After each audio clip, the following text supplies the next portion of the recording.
नमस्कार, मैं हूं अंजलि और आप देख रहे हैं खबर इंडिया न्यूज। तो आइए शुरुआत करते हैं आज की प्रमुख खबर से। जमाई का रखें ध्यान, जो शरद पवार कहेंगे वही करूंगा।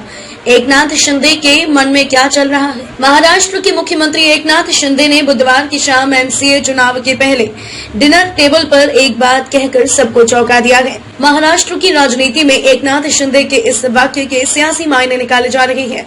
दरअसल एकनाथ शिंदे ने शरद पवार और देवेंद्र फडणवीस की मौजूदगी में यह कहा कि मेरा और पवार साहब का जन्म महाराष्ट्र के सतारा जिले में हुआ है।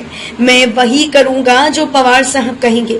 अब महाराष्ट्र ही नहीं, पूरा देश यह जानता है कि एकनाथ शिंदे इस वक्त बीजेपी के साथ मिलकर सरकार चला रहे हैं। वहीं महाविकास आघाड़ी गठबंधन विपक्ष में बैठा हुआ है।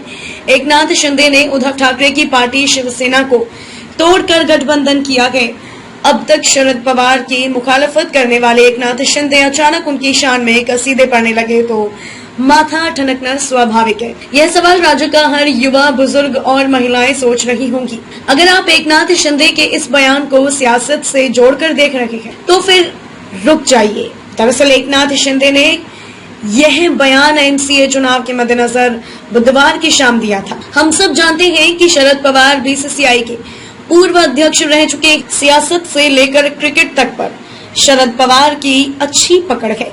लिहाजा एकनाथ शिंदे का यह बयान भी क्रिकेट और उससे जुड़ी चीजों से जोड़कर देखा जाना चाहिए। डिनर प्रोग्राम के दौरान शरद पवार मजाकिया लहजे में एकनाथ शिंदे की खिंचाई करते हुए कहा कि मेरे ससुर भी शिंदे, लेकिन वह सिर्फ शिंदे नहीं बल्कि क्रिकेटर शिंदे थे। शिंदे की बेटी पवार की बीवी है।